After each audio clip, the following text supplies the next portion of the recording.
Hi everyone, my name's Glenn Fisher. Welcome to Sins of the Cross podcast, and I am here with Gaz Wright. How are you, Gaz? Yeah, mate. I'm good, thank you very much. It's good to have you here, bro. Like, you've made the special trip down, and I appreciate it. So, look, as I said to you, this could go anywhere. I'm keen to talk about what you're doing today. But before we do that, I really think for people to understand where you're at today, they need to know a little bit about where you come from. Yes. So, can we share a little bit about your history Yeah, that's fair. But I love that you acknowledge and see me for what I'm doing, today? not what I've done. Yep. Yeah. Yeah. Obviously, man. I come from Melbourne. Yeah. Western suburbs. Mum was a good person. Dad wasn't home. He was an alcoholic. Yeah. So therefore, we were pretty broke. That was enough right there. Yeah. And then I was a little bit of a go-getter, had a bit of an attitude on life, a little bit extreme. And, man, it just led me down all the wrong paths, started getting in trouble at school, in the streets, and started to validate, who I was being the bad boy. Yeah. If I was doing the right thing, everybody was just whatevs. If I started swearing or breaking something, everybody paid attention. So something I just grew into. By the time I got into high school, it started to get really serious and, led on to a life of drugs, jail, and crime. It wasn't until I was about 35, I was looking at the rest of my life in prison. I thought, what a fucking shit career choice. Yeah. Yeah. So, in that time, I did 7 years prison for drug trafficking and violence and all the stuff. I was a pretty nasty person, man. Now I look back on it, violence become the tool of the trade. And, I lent right into that. So I hurt a lot of people, hurt my loved ones. I hurt myself for a long time. I wasn't a big drug taker. Yeah. Prior to me leaving that life behind, it was when I beat double figures. I don't know. I probably would have got anywhere from 15 to 25 years if I had been found guilty in the end of some serious charges. And then anyway, I was found not guilty, and that's when I was sort of like, oh well, I'm not going to make illegal money anymore. I stepped into the real world, and that's where I found drugs. Yeah. So that's where I started taking them. Become a shell of a man, homeless, just literally just a bum in the street, man, looking for his next fix. And I suppose that was probably what I needed. Like, that was a massive death to my ego. Yeah. It was a very humbling experience. I look back on it and say that at the time it was super dark. Tried to take my own life, there's a lot of attempts on my life from, prior enemies and, where they say kick your enemy when he's down, attack your enemy when he's at his weakest. So when I was down and out and I was just washed up on the drugs, had a lot of people from my old gang life come back and haunt me. So yeah, it was dark, but it was definitely what transitioned me to where I am today, because I went from, sitting on a throne, I thought I was something special, to, and that all come crumbling down around me. Obviously with, you can never beat the police, and once they're pointing their finger your way, it's not if they're going to get you, it's just when they get you. And so it sort of caught up with me and slithered through the cracks, come out the other end, and then, started self-medicating because I really had no drive left. Yeah. I had no drive to move forward and be the best that I could be, which was sad to say. The best that I could be was, be a violent gang member that sold drugs in my community. Can I ask you something about role models? So you grew up with your mum, right? Yep. You obviously got your role models from the street. Yep. It's something you saw there that enticed you. Can you remember what that was? Yeah, I do. I remember, I feel like if I had been in a healthy environment, I maybe would have went to the military, or I would have ridden dirt bikes for a living, or maybe did combat sports or something like that, because I need a little bit extra than the normal kid. I can remember being really young, Glenn, and kids jumping puddles and climbing trees. I'd have a shot at that and get really bored with it. So then I'd break a bottle on a drain. Yeah. It was like I need that little bit more. And so, but I was in an environment where I didn't have many chances. Mum tried, but I remember seeing the other kids, man, with the Nikes and the gold chains and the lowered BMWs, and I used to think that looks really cool. And sort of that, I was listening to the music and watching the movies and all the stuff. So I sort of, that's what sort of drew me into that life, I suppose. But then it got really serious really quick. And next minute I wasn't just playing it. I was living it, and it was risking my life, other people's lives. It all got serious really quick. Yeah, I think I guess the reason I ask you this is because a lot of young people are watching us. So we're influenced. We do stuff online, and what we do today is incredible. But what I worry about is these young blokes that see what you saw, and they see the flash Nikes and all the nice clothes, but they don't know the real story of what it's like to actually be in that life, do they? yeah. And I've done a lot of work on myself now. Yeah. And so looking back on it, I know what sort of drove me down that path. I could give you a good explanation of it. Yeah. The smashing the bottle to ended up, fighting the biggest kid in school and, going to juvenile centres and going, I don't care. I'm only a little boy, man. I should have been playing with Transformers in the sandpit. Yeah. It was fear. And it was all fear. All that come from a scared little boy. Yeah. So obviously at some stage I didn't have permission to feel safe. And so when instead of fight or flight, I went into fight. Yeah. And everything that come my way that looked a little scary, I was going to jump at it. Right. And that just led on to a serious life of crime. It's funny how you say that self-evaluation, because I look back and see the same Validation, thing myself. Yeah. I always was that guy that would jump through the window or do the things that everyone said, oh, come on, bro, you do it. I'll do it. Yep. But the truth of the matter was, when I look back, fear was actually what it was. I just wanted so badly to be accepted and fitted in. And I was so afraid that I went higher than everyone else to show that I wasn't afraid when I really was. 100%. Yeah. Is that kind of what you're saying? Yeah, exactly. Scared little boy. Yeah. Took me down all the wrong paths, Instead of stepping backwards, I stepped forward, and that was all out of fear. So about 4 years ago, you pack up your little self and you fucking head off over to Western Australia, take your dog with you. And Cairns. Cairns, was it? Cairns, yeah. I keep getting asked to go to Cairns. Is it? Beautiful up there. Is it? Yeah. Really grounding. But you go up there and you jump on social media, right? You think, fuck, how did that come about? Yeah, man. So I went on a 5-year drug bender after beating my big cases. Yeah. Just ripped myself off. Consumed every drug known to man, which was probably karma well dealt. Like I fed so many people drugs for a long time and reaped the rewards, and then ended up becoming an addict myself. So it's probably well deserved. But anyway, so got over that. Literally had the clothes on my back. My brother put me up at his house. I got clean. I would have been about 6 to 8 weeks clean. So it was in November. It'll be 4 years. Okay. This November it'll be 4 years clean. And I got clean. I remember saying we were sitting around the kitchen table, mum, my brothers, a little bit of family stuff that I haven't had for years, for 5 years at least. And I'm like, I'm all right. And they're like, I'm clean now, but they're still, it's early days. They're, still worried, cautious. Yeah. And I'm like, I'll just get a little unit in Melton. That's where I come from, Melton. And, that's where I grew up. That's the hood. Well, I just get a little a unit, and I remember my whole family just shook their head like, "No, you won't." Yeah. Oh, at that time I was 8 weeks clean. I was thinking, "I'm sweet, just a little unit in the area, I'll be fine." They're like, "No." And then I had a friend that was, we ran amok together growing up. He'd left that life. Brody, Brody. Yep. And so he'd gone to Cairns. Shawnee, another mate, had actually gone up to Cairns too. It was like people used to go up there, get a breath of fresh air, It's a nice place up there. And anyway, they were like, come up. And I was a bit like, They ended up talking me into it. Yeah. And so my family put together some money and Brody helped. And they got the flights together and made sure my dog could go with me because wherever I am, my dog is. Yeah. And they put me up in an Airbnb. And I had probably about 6 weeks of time up there, like an Airbnb was paid for, clothes on my back. And I did not know what was next. I really didn't have a clue. I just knew, well, I'm out of the old life. I've left a life of crime behind. I was addicted, ended up getting addicted to drugs, left that behind. I'm 40 at this stage. Got me and my dog and literally a backpack of clothes. And what am I doing? And I was watching Brody. He was doing a little bit of social media and stuff. And that old saying, Glenn, when someone believes in you, and I know you know this feeling because we've gone through this with you.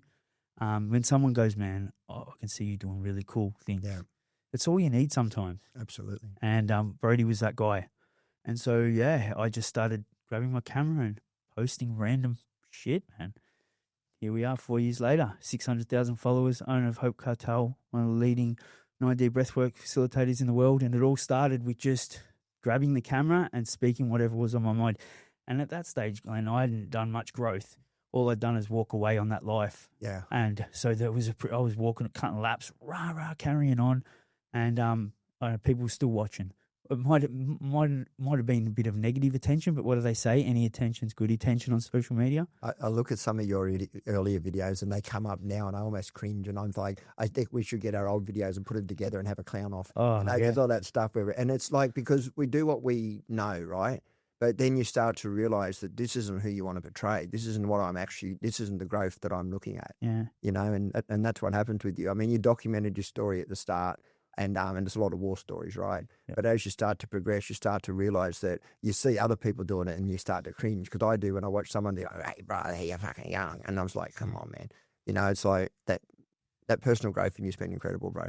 And once again, when I look at our old content, yeah, I see fear. Yeah. A lot of pain, a lot of hurt, a lot of fear. In my early days when I was walking around cutting laps, I was trying to prove to I don't think I was trying to prove to myself anymore, because being down that road didn't work out too well. Yeah. I think I was trying to prove to other people that I'm not to fuck with me. Yeah. I think that's where it was coming from, which was fear that people were going to go, look at this dickhead. And it's like bite before be bitten. Yeah.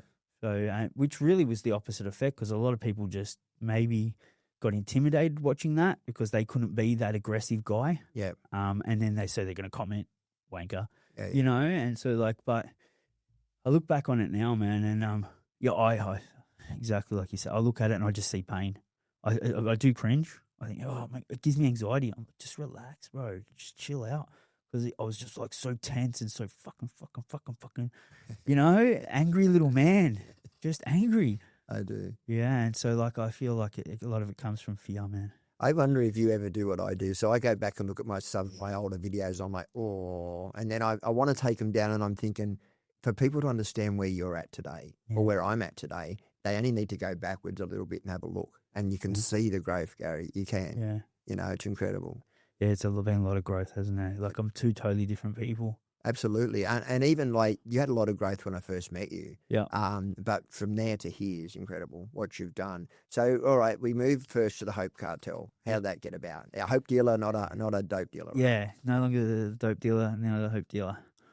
From dope dealer to Hope dealer. I was live streaming, so I started live streaming. Once I got some attention, built a bit of a following on social media, I started jumping on live streams. Yeah. I started creating income. Yeah. Like, wow, I didn't know you could make money online. This is news to me, because I'd never even been on social media. Yeah. And I started to make money on TikTok, and I thought, wow, a new pair of shoes, and so. Anyway, moved back down to Melbourne after a few months, and a few Airbnbs, and ended up getting my own little rental. Yeah. And invested in some merchandise, and I was live streaming with other influencers that had come from that life, turned their life around, and then created a brand like yourself, me, Danny Shannon, Jeffrey Morgan. Yeah. And one day, I can't remember who it was. I can't be 100%, but I've got a feeling it was Russell Manser. Okay. I've got a feeling, but we were live streaming, and when I heard it, my ears pricked up straight away.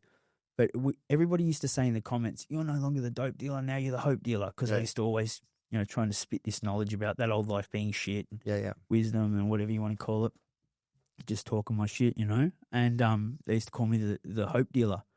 And one day we were in a live, so I was 4, 5, 6 people were doing a live stream and talking to the audience. And someone said, look at all us Hope dealers in the comments. And then someone in the live stream, one of the boys said, hey, Hope Cartel. And as soon as I heard it, I just clicked. I thought, that's it. That rings a bell well. Yeah. So I ran with it. Yeah. And we created this little online community, Hope Cartel. And, did merchandise, and then we did a meet and greet. And that's where I met, not met you, but that's where I met you in person for the first time, because we'd done plenty online together. Yeah. But then, because you had a hell of a story, and you come down and you stayed at my house, and wow, a lot's happened since then. I credit you, and I always have, at the start of my journey. And you said at the beginning, I just needed someone to believe in me. And you and Ben, as in Droneway, were the two main men that did that. And you kept saying you got a hell of a story, and that's the kind of encouragement you've given to a lot of people, Gary. You've paved the way somewhat for other influences to come through. We were just talking about it then. It's hard to watch, isn't it? Because there's some that are doing a good job and there's some that are just fucking full of shit, and it's frustrating who to align with because we genuinely want to make a difference. Great conversation, yeah, and it is, like if you're going to put the camera on or you're going to jump online and create a community and you're going to say, don't do this and, this is shit and you shouldn't do that and I wouldn't do this and whatever it is, you preach your knowledge or, talk your shit, then that camera switches off and you don't stay true to those words. Yeah. Fake as fuck, man. That's right. I don't like it. Yeah. No, I don't either, bro. Yeah, I don't like it. And there's a lot of people out there doing. It's trending. We did.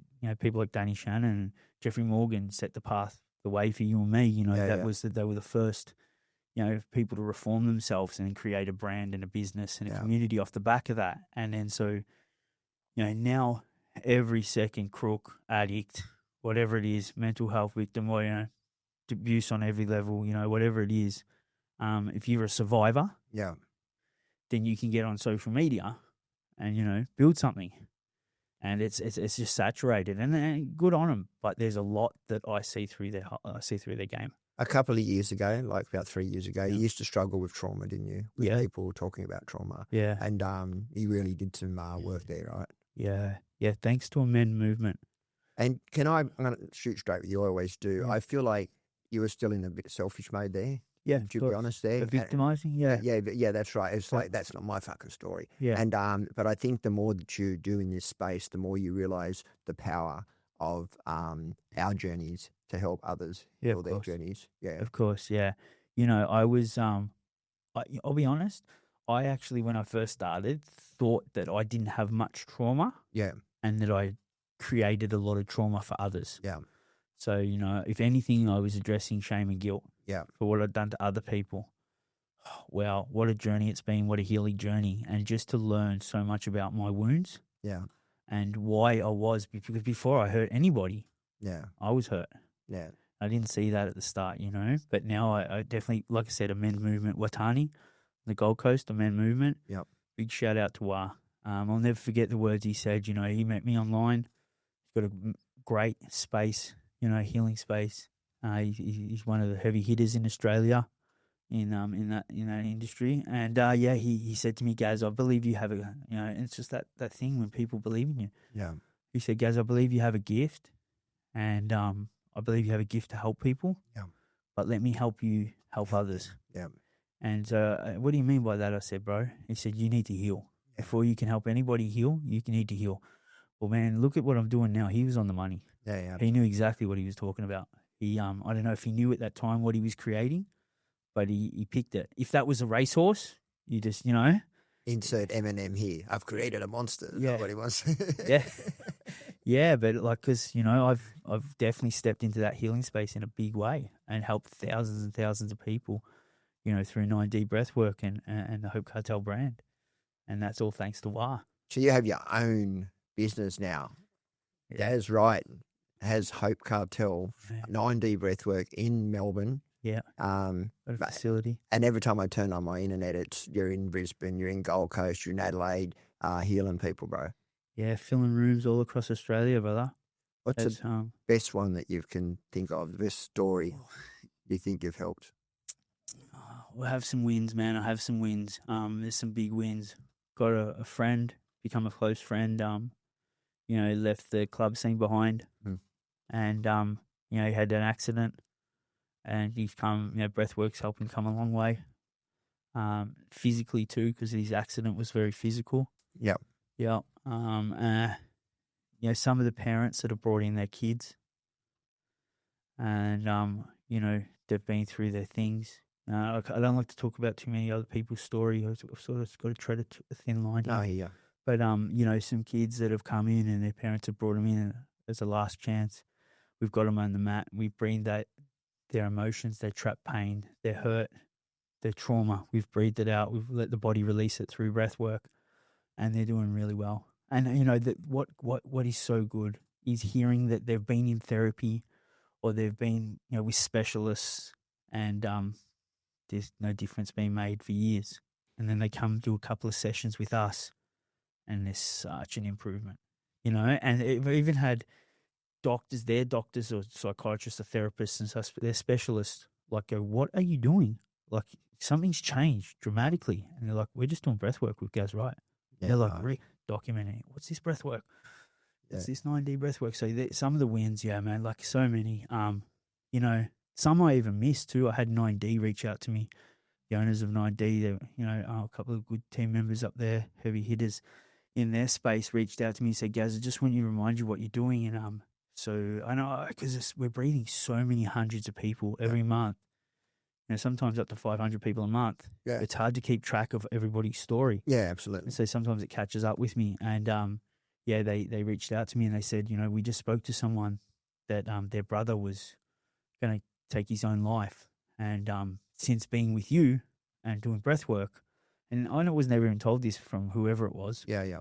But just told it from further on down the line that now he's got his own business and he's doing really well and he's seeing his kids again and all this stuff, you know. So, and like I'm not going to claim it. I just give them the tools. I'm not going to claim that we're saving thousands of people's lives, because that's a big say.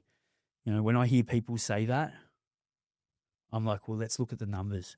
Yeah, yeah. Because the numbers haven't changed in 40 years, you know. So suicide hasn't changed. So, but we're definitely making a big impact when it gives people the tools for them to become a better version. Because at the end of the day, you know yourself, you have to breathe through your story. You have to breathe through your pain. You have to release it. And then you've got to implement what comes up in your journey, your breathwork journey, in your life. Free will's everything. Yeah. We always get a choice to go left or right. Nothing's going to force us to go left or right. It's always going to be our choice. And so we just like to think that we give them the tools to make a better choice. Yeah, yeah. Yeah. One of my frustrations, I think, with the internet is I think the internet's a fucking cancer, bro. Yeah. Because there's so many people that it's used in such a negative way with disinformation, misinformation, that kind of stuff.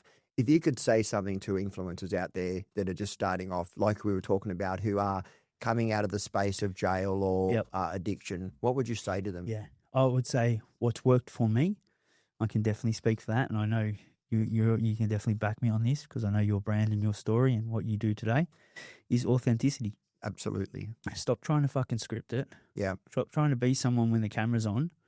Yeah. And then you know when you lay your head up pillow at night that you're not that person when you put the camera on. Be real. Yeah, that's right. Be real, man. Like authentic, and that is obviously a gift of mine, is actually speaking from the heart. Mine too, yeah. And just saying how I fucking feel. And if you don't like it, bad luck. I mean, that's how I started this social media journey, was just getting on there and saying what I liked and didn't care otherwise. So, yeah, I would say be authentic. And a lot of people I see, you know, it's hard for them. Yeah. It's hard for them to be authentic. Yeah, it is. And we can pick a fraud. You can pick a fraud a mile away. Yeah. You know? That's the problem, that people put on this persona or fake presentation, and like we see them behind the wheel and we're like, come on, man. You know, and it's like, but they don't understand the influence of young people who are watching, who that could entice into a life that's not what they think it is. And I guarantee you can back me on this one too. Some of the best content, views-wise, is when we're actually being our realist. Yeah, that's right. When you get, it's almost, sometimes it becomes a trick to just drop into this authentic space, speak from the heart, and just let it flow. Yeah. When you see that on social media, you know when you've got real raw in front of you. You're scrolling, then you see real. Yeah. Whether it's someone crying, whether it's someone speaking with emotions, laughing, whatever it is, you know, it's not this, hey, I'm here. It's like a script. I can't cop it. You know, we're not advertising like the news or, you know, in Channel 9, 7, 10, whatever it is, you know, we're not doing them ones. No. Where we're being on social media. And I think today's day and age, you really want to have a brand that has an authentic face behind it. Let's talk about the families that we have. I'm talking about our internet families. You know, we've built I have great support. You have fantastic support. Some of them beautiful people from the beginning, you know, like Hippie and all the crew, you know, like you build incredible relationships, right? 100%. You know, water will always find its level on it. You know, your vibe attracts your tribe, as Morgs always says. Jeffrey Morgan, big shout out to Jeffrey Morgan. And that's why you and me and Danny get along so well. Yeah. Because, you know, water will always find its level. Yeah. Hey, man, the people, you know, my community, your community, man, the people, it's crazy, man, in that, you know, you look at what we've created and how many people's lives we're impacting.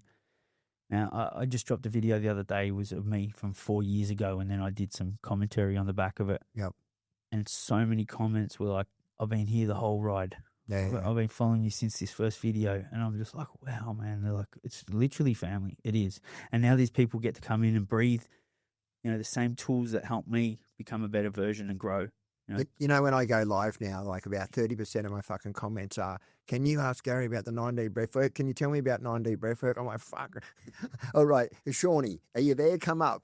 I ended up bringing Sean up. So he's answer all these fucking questions for fuck's sake, will you? Yeah. But I advocate for it, bro. I did breathwork. I leant into it.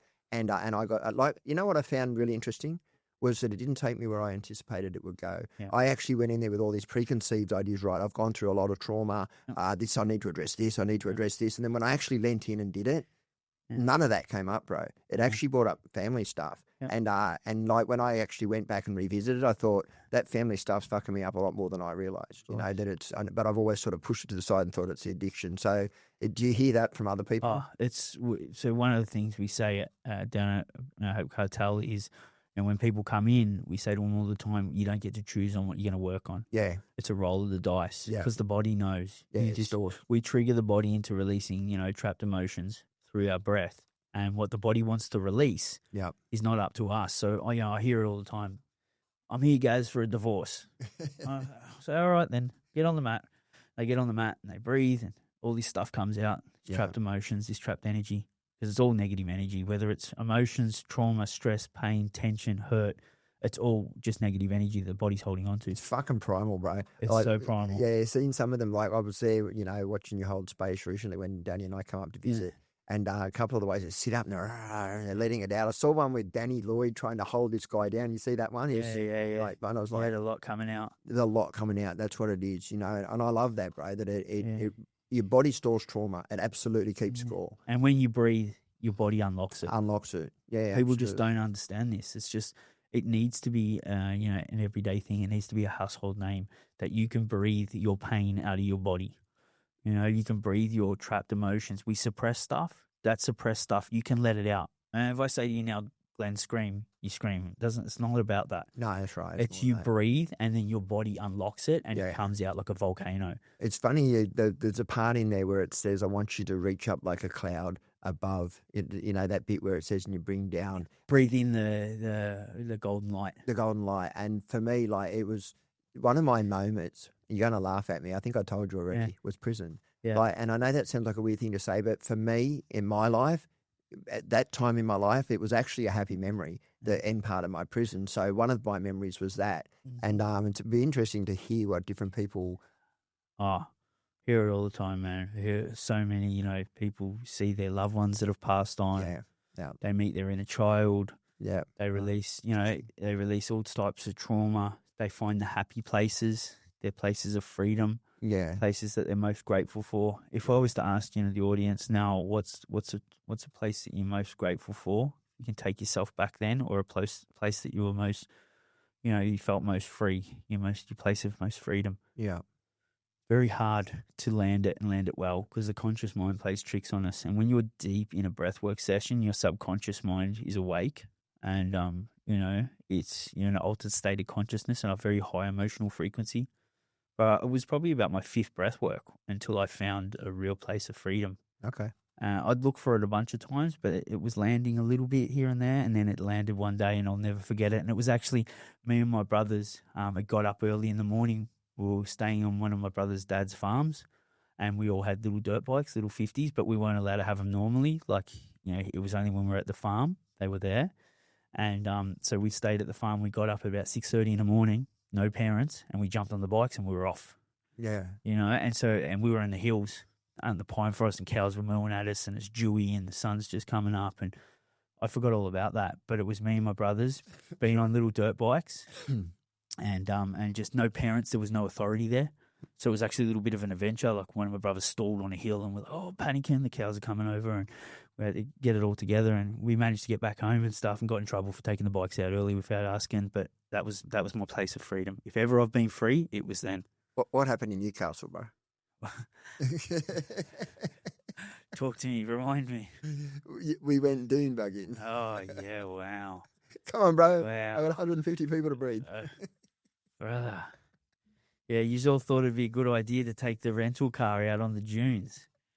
Oh, wow. And I was like trying to talk you out of it. And then you all, we'll be right, bro. And then I got into my game mode and I started letting tyres down. And I'm all right, we'll be right. Danny got it bogged within about 5 minutes of out there. And then everybody's like, turn back around. And I'm like, no, give me a shot. I'm off. And we're following all these other cars. Remember, all these other four-wheel drives that are out on the dunes. And they started turning off and pulling up, and we just kept going. And I kept driving. I went rogue. Just kept driving. And next minute, we're out in the middle of nowhere. Got bogged. The waves started, high tides coming, and the waves started slapping up on the car. I mean, this $100,000 rental was going to get beached. I've got people to breathe. And Borgs and I didn't make it any better. Oh. I'm sitting there saying to you, breathe. Yeah. He's looking at me with death stars, and Borg's leaning out of the car having the fucking time of his life. But it all came. Oh, it was like a fucking. He was an angel. The guy that rocked up on the 4-wheeler. Hey. Goes, what are you doing? I said, man, we're from Melbourne. I've never full drive on the dunes before. I said, this. He goes, mate, you got about 5 minutes before this car's beached. These waves are coming up on you. Help, I said. And he, I was just turning the wheel, and it was just digging holes. Yeah. He goes, keep it straight, put it in this gear, reverse out this way, and we got it out of there just in time. Yeah. It's I think they're letting the tyres down a bit and then the lift of it, but it was a lot. If it wasn't for him, that car would still be there. Absolutely, bro. He's like, what the fuck are you doing? Yeah. But bro, that why I brought that up was it was bad at the time, but it was also a lot of fun after, you know. When we got out of there, yeah, it's a memory. But at the time, fucking mate. Yeah, it was. It wasn't in my name either.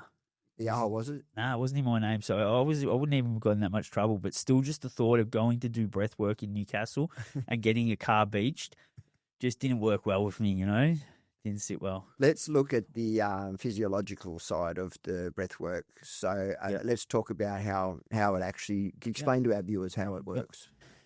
So what we do is we change the CO2 levels in the blood. Okay. And what happens then is the body goes into a fight or flight response. Right. If you keep breathing through this, then what happens is we've got a natural medicine in our body. It's called dimethyltryptamine, DMT. You take that 3 times. Dimethyltryptamine. Short version is DMT. You can get it as plant-based medicine. Some people smoke it to have a psychedelic or healing experience. We have this chemical in our body. We only use it when we're born or when we die. Okay. So technically we're tricking the body into thinking we're dying. It drops a natural dose of this medicine. We keep breathing through all this. We then activate theta brainwaves, which is what we do when we're on the couch and we're watching Netflix and we nod off. We tether between the conscious and the subconscious because we go to sleep in the subconscious and we shut down the conscious. We activate theta brainwaves. We then are moving through, keep breathing through all that. We go into a high emotional frequency, an altered state of consciousness. We keep breathing through all that and we end up with, in a deep subconscious state, activating delta brainwaves. Okay. Delta brainwaves is what we activate when we dream. So technically we're in a dream space. We like to call it connecting with spirit because I suppose we've all had a dream and a week later that dream happens, or we've all had a dream and seen someone's face in that dream that's so familiar, but we've never seen it in this reality. So I like to say that, we're stepping into a place of theory when it comes to consciousness, reality, and subconsciousness. Yeah. There's only a lot of theory there. No one's really nailed it and tells us exactly what is happening.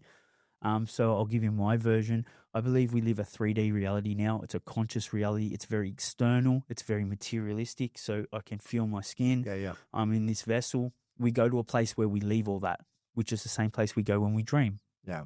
That's why we call it connecting with spirit, or maybe, the native Indians said connecting with the star people, or the indigenous said the dream time, or it's that sort of place. Yeah. This spiritual realm, and dream time. Yeah. The same place we dream, and we go there, and when we go there, we leave this vessel, and we just become energy with consciousness. Okay. And it's a very, very special place, man. As you felt, Yeah. But when you land after you breathe like this for nearly an hour. You land in a place that is so euphoric, that is so full of just, man, we move up to this high emotional frequency. Like, we can go to an emotional frequency chart: shame, guilt, apathy, grief, anger, fear, pride, courage. Yeah. We're going through a bunch of low vibrations. And then we go up to high vibrations, which are acceptance, forgiveness, love, peace, joy, enlightenment, authenticity. And so we land in this very high emotional frequency where we're no longer in body, and where you look at life as pretty damn trivia. You I know? imagine most of the people that come to you will be similar to us Yeah. in that anger is their primary emotion, right? Even though we know it's actually a secondary emotion. Fear before anger. Yeah, fear Yeah. and anger. That's right. So a lot of fear would be the most common thing as you're walking in the door, Yeah. because it's the unknown, right? Yeah. But I think that a lot of people come here with anger because anger is easier than sad, right? Yeah. I know for myself, I didn't want to be sad, so it was easier to go to anger. Yeah. And so, but what would be the worst story of someone you've read? And obviously, you don't want to reveal someone personal, but just like, have you had any close calls or scary ones? Yeah, man. Had heaps, Glenn. There's so many that come to mind. Yeah. Grief, the grief wound. Yeah. Grief wound is big, and everybody loses a loved one. Yeah. But it's like it's the mother that's lost a child. Yeah. It's the the father that lost a daughter. Yeah. Them ones. And also the ones that I remember too is a husband or a wife that have lost their partner. And it's really quick, like a car accident or suicide or something like that. Yeah. And then they're left behind with their children. And so, they just don't understand. They plan their life growing old together and bringing up these kids together. Yeah. And now they're on their own and they've just got the kids. And, that's a huge grief wound. Grief's a big wound. Shame and guilt's lower than grief, but shame and guilt riddles people. There's only, before shame and guilt is death. Yeah. So the lowest vibration is shame and guilt. It can really consume people. Going through that, releasing shame and guilt is very, very powerful. Well, it attaches itself. That's the one place where I still find that you struggle, and not as near what you did, but myself as well. And it's more like we know we've made some mistakes in our life, and I say it to people. They message me all the time. Oh, bro, I can't do this because I've done that, and I'm like, how long are you going to beat yourself up for? A year, a month, for the rest of your life. How long are we going to be hard on ourselves? Hard on ourselves. That's right. Yeah. And we can't undo what we've done, and we only know what we know. But when we do know, as you do better. Well, there's such thing as such thing as called in the space we call it shadow work. Okay. And once again, you don't get to choose it. I mean, you can work and do some shadow work externally, consciously, but when you dip into the subconscious mind through breath work and shadow work comes up, you don't get to choose it. It happens. It was very, very powerful moment in my healing journey, and that is where you accept and you sit with the monster in a sense. And also, I'll give you my experience when shadow work showed up for me. I was doing a breathwork session. I probably breathed 20, 30 times by the time this come up. Yeah.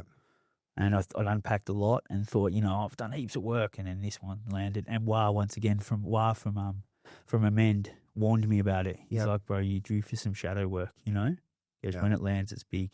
And so I actually sat with the old me. Yep. In a sense, the monster. Yep.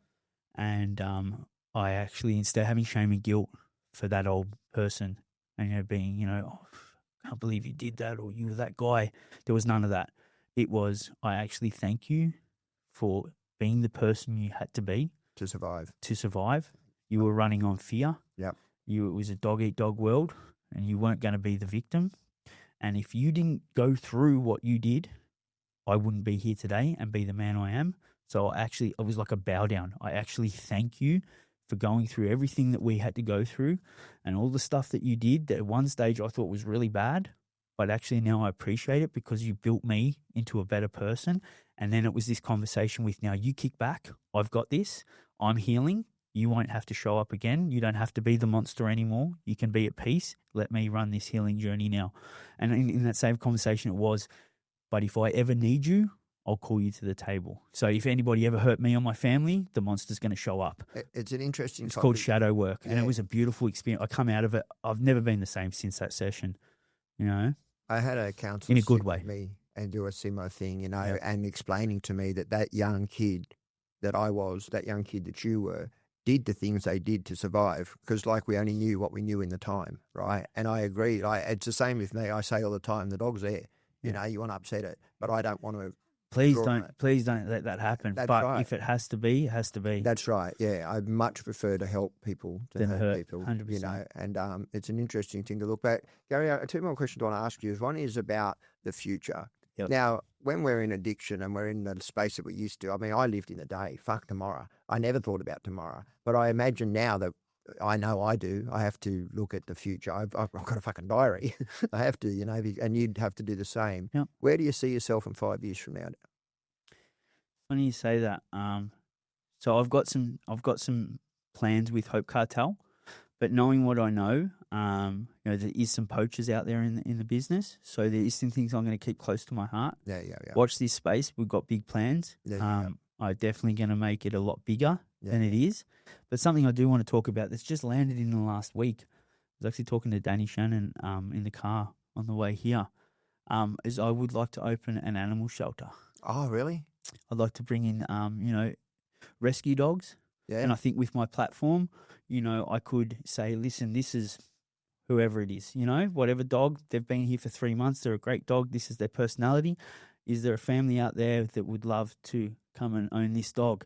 And then the family come in and we document it and they get the dog and they take it home. And I really think I could do that. So yeah, rescue shelter for dogs. I really see myself doing that. Do you know that aligns in with what's happening with me right this moment? So I don't know if you know that I have a pet shop now who sponsors me. Oh, true. And they have a big thing out and they clear every week. I pick up a big box of all these stuff because on the streets, because I work with homeless, there's a lot of dogs Yep. and cats, bro. Yeah, okay. And so I've been able to get them vaccinated. I've been able to give them different things, but bro, I love that because there are too many displaced animals and I'm a big animal lover as well. And animals are so healing, man. They are. I'm still very closed up, very shelled up towards giving people my love. Yeah. Like I do lead with love and I'm caring to the people around me, but I'm still very protective because I've been hurt and I've hurt a lot of people. So it's just like that's this place that I just want to keep personal.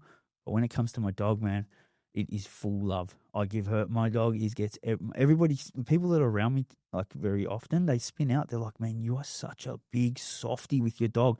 But I sort of hold back a bit with everybody else because humans hurt you, But my dog, it doesn't matter, man. Like she's always going to be my ride and die, So I've got a big soft spot for animals. I really do. Perfect segue into where I wanted to go next. You know what I'm going to do, don't you? Here we go. Relationships, brother. Oh, yeah. Come on, Danny. Gary, there's got to be a time here where you find a Mrs. Right. Yeah.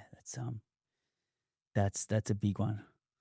Building Hope Cartel or getting a big, following or an animal shelter or all that. It doesn't have pretty simple. Seems pretty simple. It's a relationship, man. That's the big task. That's the big task, Glenn. Like, I've got a lot of healing to do. You tell me that, I don't know of many relationships that are perfect, mate. And that's work. Being present for your loved ones, day in, day out, 24/7, every day of the week. Then you add kids to that mix and being a good parent. Yeah. Or that.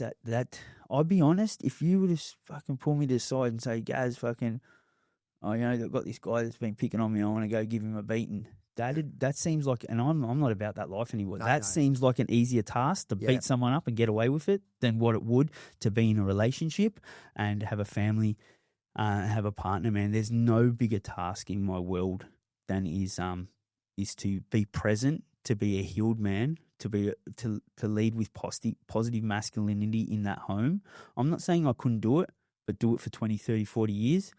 It's a big task. And so I'm not jumping into that game until I'm well and truly making sure I am going to show up at the best of my ability. So the person that I settle down with, definitely, I want it to be perfect. And is it ever perfect?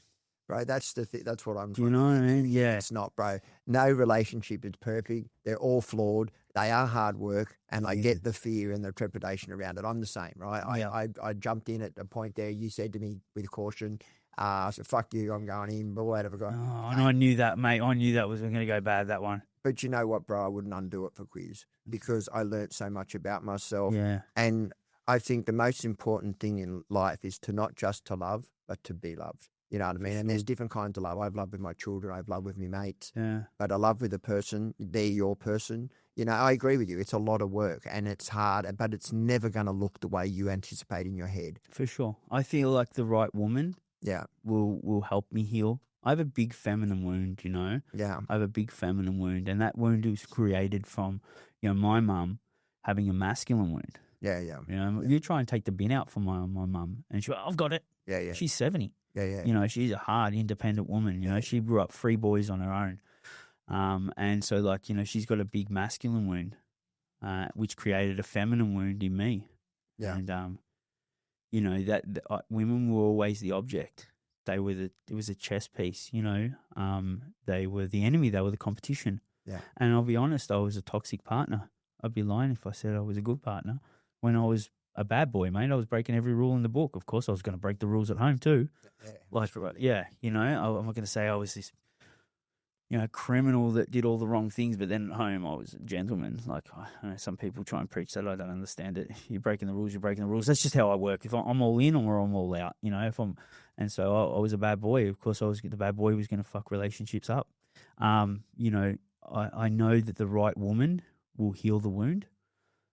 That's a big risk. It is. I haven't dated in years. You know, I practice celibacy. Yeah. Because, you know, that old monster that we talked about, Yeah. you know, when he comes out, you know, I don't know if he knows how to treat a woman how she deserves just yet. That's how I feel. Yeah. Maybe I'm being hard on myself because I know I'm a good person. I know I've got a big heart. You know, my dog can't do one wrong thing. Yeah. So, you know, I've just got to be able to trust. I think it's trust because, you know, I see so many relationships fail. Yeah. And I can't be fucked with that, man. That's going to hurt my mission. You know, I'm on a mission. I don't need no distractions. You know, and if I've got to argue with the partner because I'm going out and doing whatever I do, which is my business, my Hope Cartel, my breathwork, my influencing, all the stuff, you know, maybe if I'm an all-in type of guy, maybe if I fell in love, Glenn, maybe, you know, breathwork and Hope Cartel wouldn't mean all it does to me. Or maybe it'll mean more. You know, the right woman. That's right. It comes down to the right woman, doesn't it? That's right. You find the right person in your life, bro, they'll balance you. Mm. You know, they'll be the yin to your yang. They're the person, the voice of reason sometimes in your head. You know, us men can be a bit bull out of the gate, get it done now kind of thing. Yeah. And if you're someone in the background saying, hey, hold your farm here. And, you know, so, I mean, look, I get it. I understand the trepidation. I understand. You're trying to find me a girlfriend, aren't you? Yeah. So anyone out there looking for just hit Gary up. Just message him. He loves a message. Just add to the 1,000. Just add to the 1,000, yeah. It's like, but I open up my messages, I answer them all, and I put the phone down. I come back 10 later, they're all fucking back again. Crazy. They've all answered plus 10. It's like, fuck. It's a lot, isn't it? That's what we signed up for. How do you reach out to your supporters, Gaz? I've got a receptionist and a PA. Yeah, that's right. Hit up Hope Cartel and hit Renee up. If you haven't seen Renee on my socials, you will. She's doing all the. She gives you heaps, bro. Oh, she's a good egg. Yeah, she's good. She keeps me in line. Yeah, literally my last instruction when I left. Just make sure you keep that up. Yes. Yeah. But so, you know, Renee, if you can reach out to Renee through Hope Cartel, so through the website or through our Facebook page or our Instagram page, our Hope Cartel ones, Renee will get back to you. So you got Linktree in your bio, is it? Or? I haven't got Linktree going yet. I think I need one, do I? Yeah, they're good. Yeah, okay. Yeah, Linktree's good. I'm pretty organic, you know that. Yeah, that's right. Yeah. Who set up yours? Danny Shannon. Yeah. Fuck. Danny, Linktree. Linktree, that's it. Yeah. It's good though, bro, because you hit the one thing that takes you to everything. It even takes you to current affair interviews, or it takes you to everything. Okay. It's incredible. Yeah. Linktree. Gaz, before we go, is there anything about your story that we haven't spoken about that you think needs to be shared? Yeah, man. You know, I really appreciate the people that have, you know, seen me for who I am. I think, Glenn, you know, my mission has been this whole 4 years is to prove to myself, which I believe now, but also others, that I'm not a bad person. Yeah, that's right. You know, I was the naughty boy before I had hair on my balls, man. Yeah. You know, and that's all I ever was.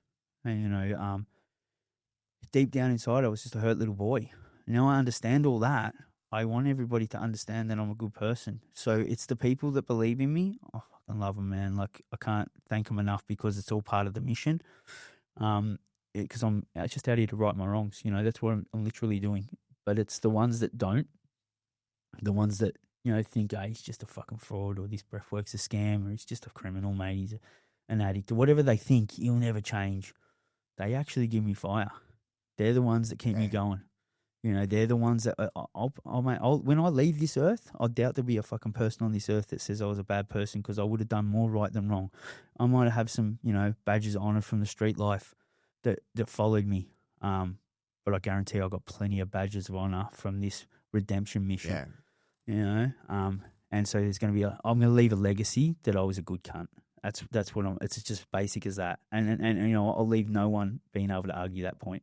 Yeah, and I think you've already done that, Gary. I think one of the problems with people that come from the life like you and I have is that we're so worried about making mistakes sometimes, because we've done so many mistakes that we just want everything to be fucking right, and I think that what's beautiful about you, Danny, myself, Morgs, is we just authentically ourselves, Yeah. the good, the bad, and the ugly. Yep. And no one's perfect, Dave. no, fuck. Far from well, it. you guys aren't. I mean, you just, You're pretty good. Up here I am. Gaz, what can I say, bro? I appreciate you. Thank you, my bro. Appreciate you. Thanks, bro. I appreciate it. Cheers. Appreciate the opportunity. Thank you, my bro.